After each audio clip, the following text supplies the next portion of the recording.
नमस्कार विद्यार्थी मित्रों। सबसे पहला सुख निरोगी काया। अंग्रेजी में भी एक कहावत है कि sound mind in A sound body, यानी स्वस्थ शरीर में ही स्वस्थ मस्तिष्क का निवास होता है। तो आपके स्वास्थ्य को लेकर परीक्षा में भी प्रश्न पूछे जाते हैं। आइए देखते हैं वो किस तरह के प्रश्न हैं। जैसे अच्छे स्वास्थ्य की 2 आवश्यक स्थितियां बताइए। आपको लिखना होता है कि अगर आपका स्वास्थ्य अच्छा रहे तो इसके लिए आपको क्या क्या करना चाहिए, वो स्थितियां आपको बतानी हैं। जवाब लिखेंगे इसका। अच्छे स्वास्थ्य की आवश्यक स्थितियां निम्न प्रकार हैं, जिनमें पहला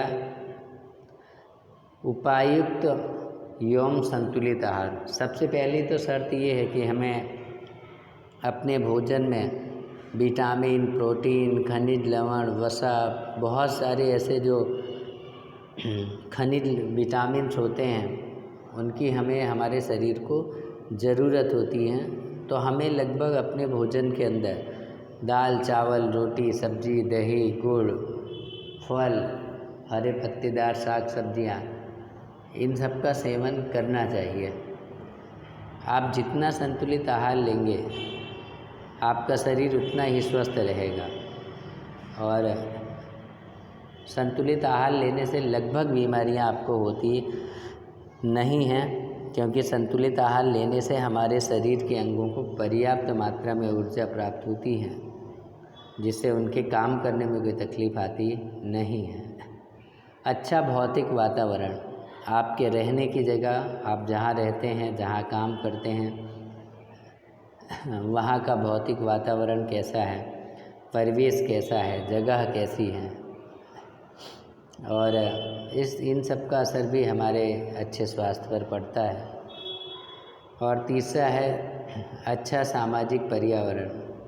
आप जिस समाज के अंदर रहते हैं उस समाज में अगर आपका मान सम्मान है, आपकी इज्जत है, लोग आपको प्रेम करते हैं, मान सम्मान देते हैं, तो आपको बहुत अच्छा लगता है। और समाज में अगर अच्छे लोग होते हैं, लड़ाई झगड़े ना करने वाले लोग होते हैं, तो हमें भी वहाँ से अच्छी आदतें सीखने को मिलती हैं। कई बार हमने देखा कि हमारे ऑफिस के अंदर या हमारे आसपास या हमारे समाज के अंदर कुछ ऐसे झगड़ालू टाइप के लोग होते हैं जो बिना फालतू बात के ही झगड़ा करते रहते हैं। आपको मिल गए और आपसे बातचीत हो गई तो सीधा झगड़े से ही स्टार्ट होती है। तो ऐसे लोग, ऐसे समाज में अगर आप रहते हैं तो हर दिन आप टेंशन में ही जिएंगे। इसलिए सामाजिक जो पर्यावरण है वो बहुत असर डालता है हमारे स्वास्थ्य के ऊपर।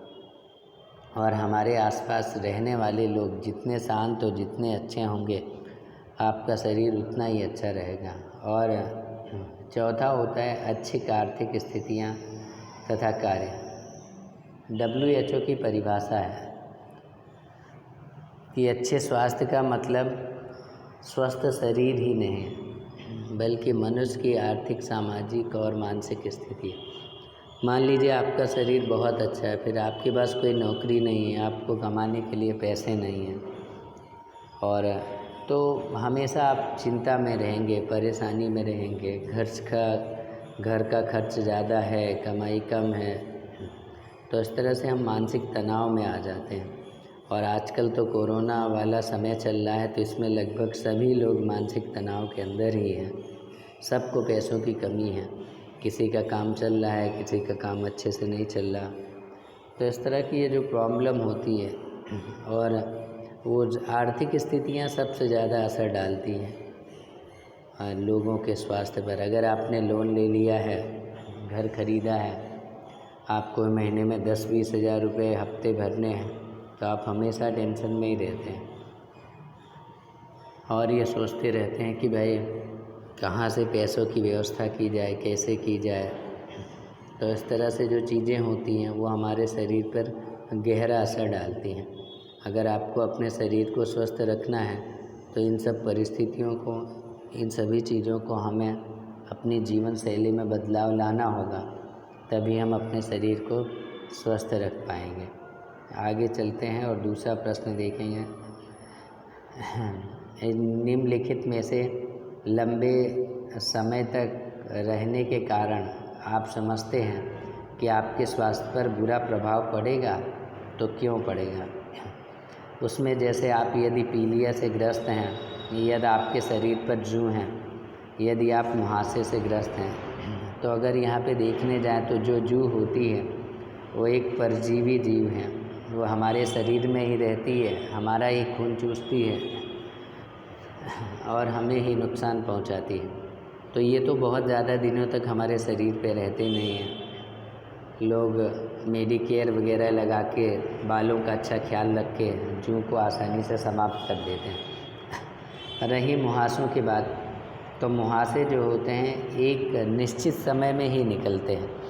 जब आप तरुणावस्था में होते हैं और तभी इस तरह की प्रॉब्लम आपको आती है, जो भी लंबे समय तक नहीं रहती और वो जल्दी ही समाप्त हो जाती है। लेकिन जब आप पीलिया से ग्रस्त होते हैं तो इसका जो प्रभाव है वो काफ़ी लंबे समय तक रहता है और इसके कारण से हमारा जो लीवर होता है, यानी यकृत जिसे हिंदी में कहते हैं, लीवर की कार्य करने की जो क्षमता होती है वो क्षतिग्रस्त हो जाती है।